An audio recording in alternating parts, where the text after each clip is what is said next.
So, ayan guys. Yan. Ang aking Igor. Natutulog siya. So, ikot muna tayo dito sa labas. Yan. Para ngayon lang ako pag video ba. Yan.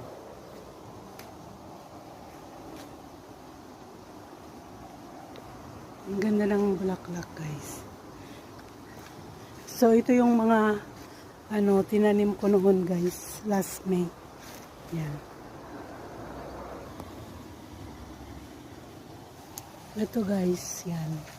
Tinanim ko yan nung May. Nung pumunta kami dito. Ganda ng bulaklak niya. Oh, yan.